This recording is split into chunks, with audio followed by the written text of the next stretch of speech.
Good morning. How are you all today? Thank you for visiting with us and viewing with us. Welcome to Bible class with Andrea and Betty. We're continuing our studies from the book of Judges. And today we'll be in chapter 14 looking at Samson,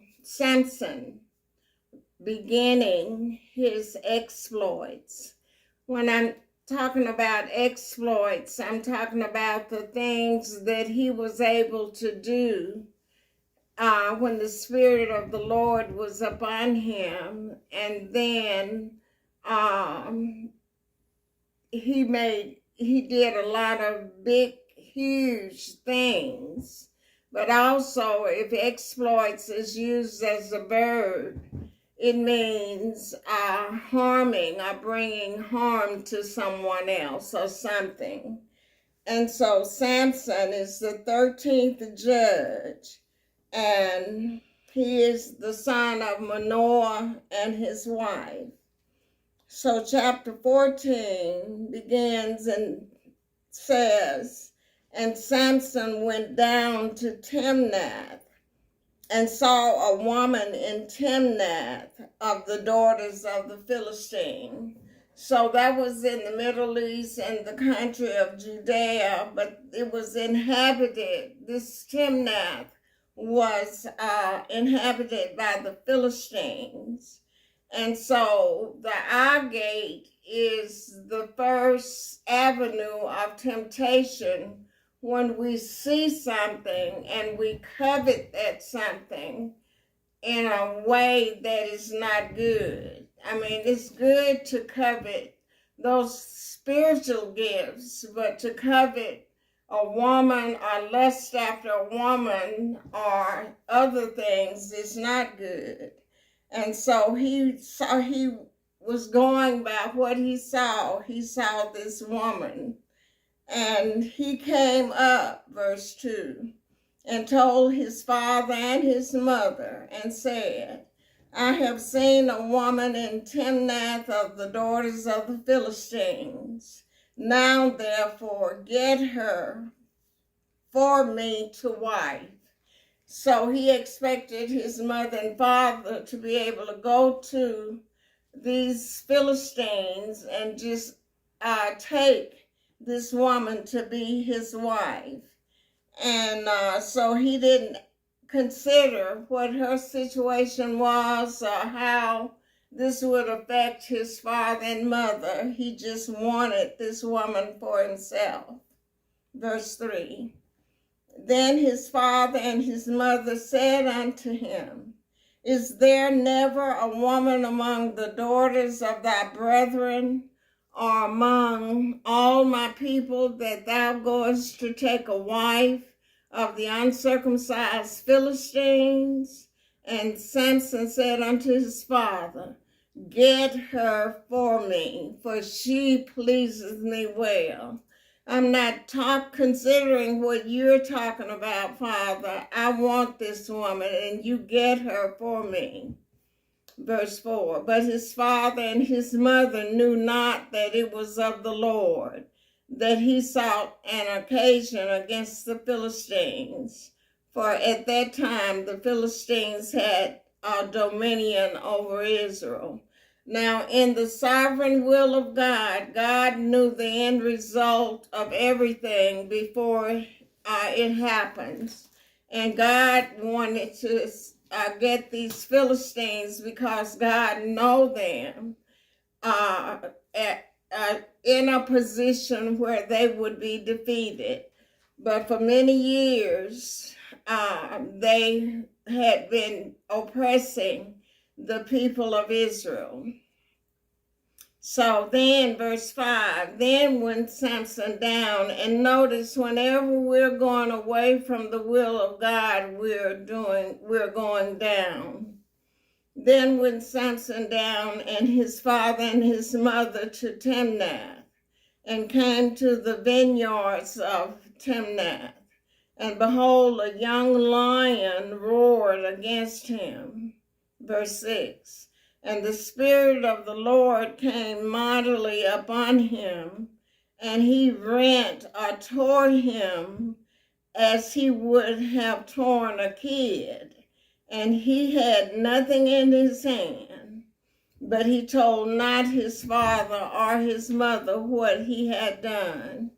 By doing this, he was breaking the Nazarite vow by putting his hands upon something that was dead. But he didn't tell his parents about what he had done. And he went down and talked with the woman, and she pleased Samson well. So he really cared about her, or he thought he did anyway. And now we'll see Samson put forth a parable or a riddle or a puzzle to the people of the Philistines. Verse 8. And after a time he returned to take her, his wife, and he turned aside to see the carcass of the lion. And behold, there was a swarm of bees and honey in the carcass of the lion, that is, in the dead body of the lion. Verse 9. And he took thereof in his hands, he took the honey in his hands and went on eating, and came to his father and mother and gave them, and they did eat. But he told not them that he had taken the honey out of the carcass of the lamb, because that was against the commandments of God. Verse 10. So his father went down unto the woman, and Samson made there a feast, for so used the young men to do. This was a custom, to make a feast for the marriage. Verse 11. And it came to pass, when they saw him, that they brought 30 companions to be with him. Verse 12. And Samson said unto them, I will put forth a riddle unto you.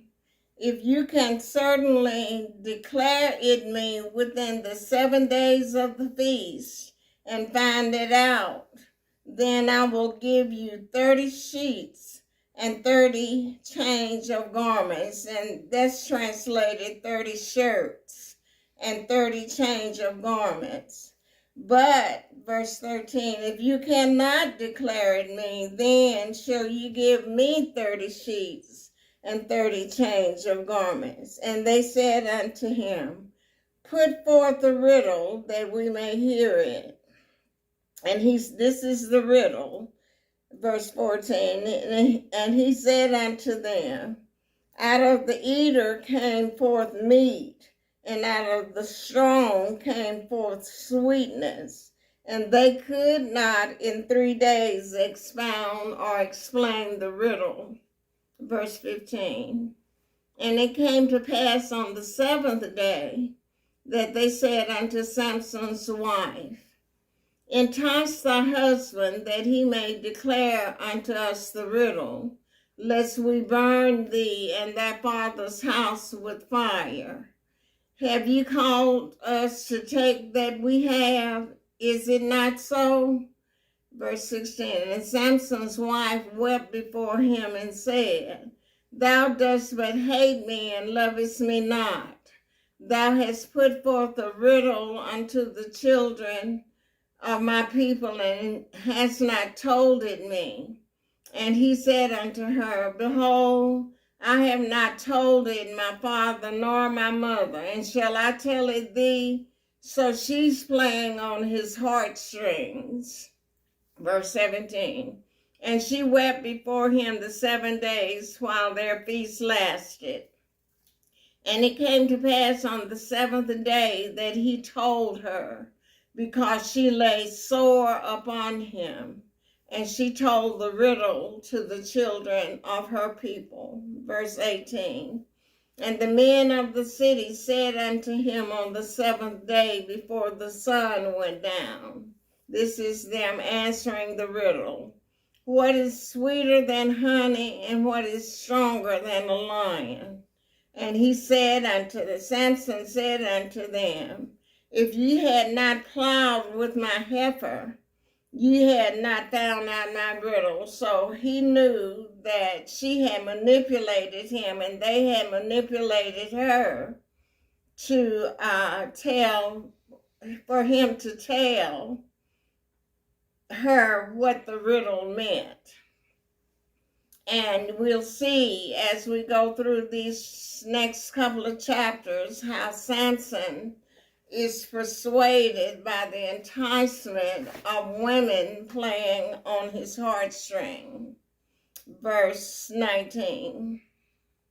And the Spirit of the Lord came upon him, and he went down to Askelon, and slew 30 men of them, and took their spoil, and gave change of garments unto them, which expounded the riddle. So he killed these 30 men to get the things he had promised, that if they could expound the riddle, that he would give them 30 shirts and 30 changes of garments. And his anger was kindled, and he went up. Well, let me read. Let me just read verse 19 again. But the Spirit of the Lord came upon him, and he went down to Askelon, and slew 30 men of them, and took their spoil, and gave change of garments unto them which had expounded the riddle. And his anger was kindled or stirred, and he went up to his father's house. So instead of going back to his wife, he went to his father's house. But Samson's wife was given to his companion, or his best friend, whom he had used as his friend. And so this young man may have been the best man at the wedding feast or whatever, but the father of the woman gave her to Samson's best friend. And so we're seeing that Samson has done a great thing in killing a lion without having anything in his hand, and how he used the carcass of the lion to test the Philistines by giving them that riddle. And we see the Spirit of the Lord coming up on him, and he's able to do great things, like he slew 30 of the men of Askelon. So we'll see more things that he does in the next 2 chapters. But thank you all for listening. Thank you all for your support and encouragement. And be blessed, and I'll see you next time. Bye.